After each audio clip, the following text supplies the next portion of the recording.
Good morning সবাইকে, রাখি আইস ব্লগে সবাইকে অনেক অনেক স্বাগত। আজ হচ্ছে মঙ্গলবার, সকাল এখন বাজে ঠিক 9:30। অনেক দিন পর আজকে একটা ব্লগ স্টার্ট করলাম। সবাই কেমন আছো? আশা করি সবাই অনেক ভালো আছো। আমিও মোটামুটি ভালো আছি। মোটামুটি বলার কারণ কি, এমনি বলছি, ঠান্ডা গরম তো লেগেই রয়েছে।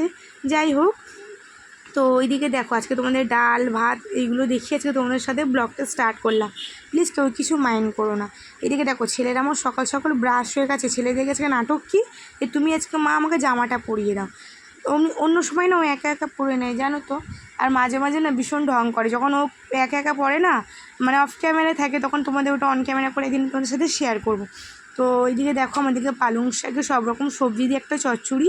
এটা কী দেখাচ্ছিলাম বলো তো, যে দেখো আমার কাজ করতে করতে আমার অবস্থা খারাপ। তো এইদিকে আমার একদম বেড ক্লিন আছে, ঘরদুয়ার বাসি ঘরদুয়ার সকালে সব কিছুই আজকে আমি সেরে ফেলেছিলাম।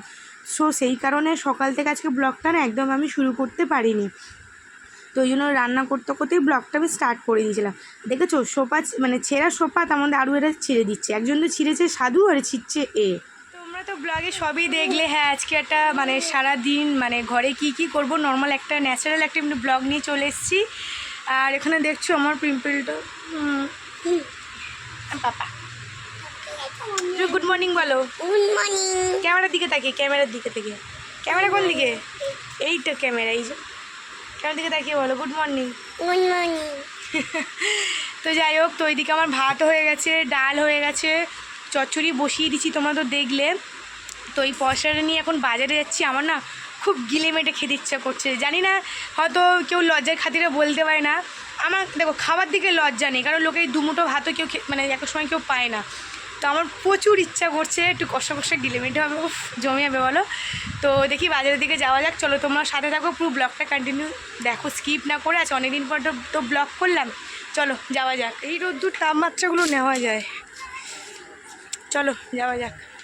তো চলো তোমার সাথে কথা বলতে বলতে চলে আসলাম বাজারের দিকে। আর যেই মাসিকে বলেছি ব্লগ ভিডিওতে তোমাকেই নিচ্ছি, হাসিখানা দেখেছো? বেশ হাসিখানা ভালো। যাই হোক, তো এইদিকে সময় আলু টালু ছাড়ানো, ওইদিকে তো আমার গিলেমেটে ভালো করে কেটে ধুয়ে ধায়ে করে পরিষ্কার করে নিয়েছিলাম। মানে ওইদিকে গিলেমেটে আমি বসিয়েও দিয়েছিলাম। এদিকে সব কিছু গুছিয়ে এক এক করে ফ্রিজে ঢুকি। দেখো নিজের কাজ তো নিজেকে করতে হবে। রান্না বলে না যে এক সময় আমার মা যেমন এক সময় বলে, ঘরে কী করিস, শুধু তো রান্না করিস আর ঘর ঝাড় দিয়ে ঘর মুছিস আর জল ভরিস।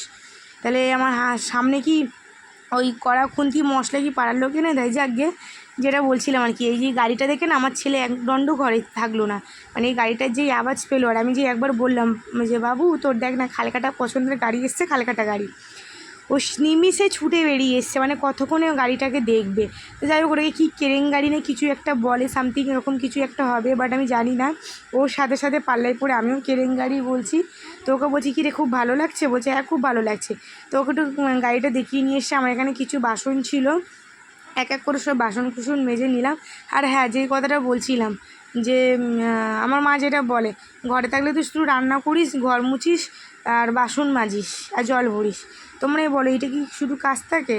তো যাই হোক, ভাই আজকে চান টান ওর তাড়াতাড়ি স্নান হয়েছিলো, ভাই আজকে পুজো দিয়ে দিয়েছিলো। আমিও কিন্তু ব্লগটা বেশি বড় রাখলাম না। তো আমার আজকে দুপুরের মেনু মানে দেখে নাও এই ছিল। তো খুব তাড়াতাড়ি তোমাদের সাথে ফের দেখা হবে। ভালো লাগে প্লিজ একটা লাইক কমেন্ট শেয়ার সাবস্ক্রাইব করে দিও।